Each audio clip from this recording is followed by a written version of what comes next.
Today, I really want to discuss something else. I want to discuss the future of loyalty. I mean, you are a driving force in this industry.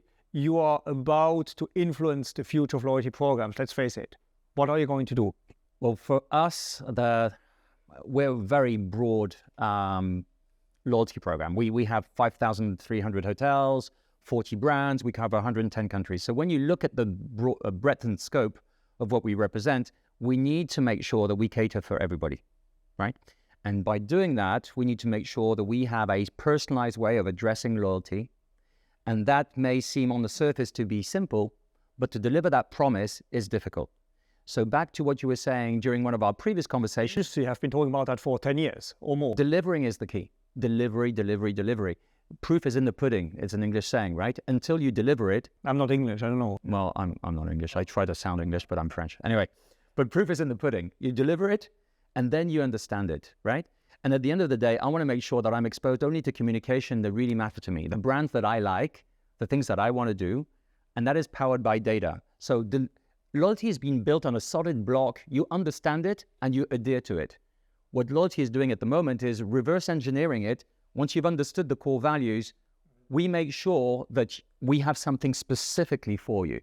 And that's the loyalty program. And when you deliver this at scale, it's incredibly powerful, but it's not easy to orchestrate. Let's put it that way. It's interesting. I think what is, I agree, of course, with what you're saying, but I think what is important as well in this whole process of loyalty is that you mind the basics. And for me, the basics are in psychology. I mean, being loyal, it's a natural human characteristic.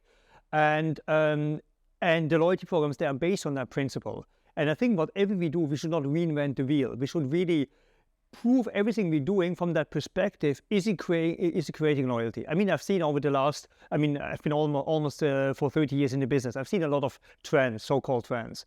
They come and go. So really make sure whatever you do, however you structure the business, that it has an impact on loyalty.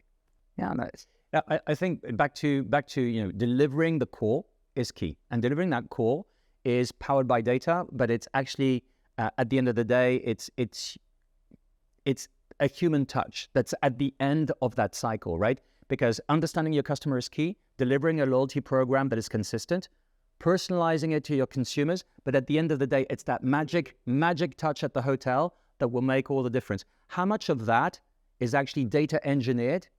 Once again, it's behind the curtain. Nobody wants to know what happens in the back of the curtain. They want to know what's on stage, and that's what loyalty is about today. You cannot have any relationship management, as the name suggests, without with a human component, and that comes to the delivery question. And thank goodness we're keeping that. That's the magic dust of loyalty. I agree. So we've got a question from our listeners. Someone is listening to that. Apparently, we're being listened. So would you rather know everything about your clients in advance or find out the information by speaking with them? I don't like speaking to clients. No, seriously. I mean, they tell you so much things which which are not realistic. So seriously. I mean, we are a lot of involved in measuring the performance of programs, and we just say, look at your data, stop all your surveys and stuff like that. Look at your data, and you see what your customers like, how they react, etc. So for me, that question is very clear. I don't know whether you have a different view on that. So for me, the beginning of the cycle is listen to your customer, and then look at your data, and then just really focus on your data. But at the beginning, when we looked at the program, we looked at our customer insights, and we looked at our data, but our customer insights were actually telling us more about the data than what they needed than the data. But now data. If you don't have a program at the beginning, the situation is different. But once you have a program, I'm really on the data side.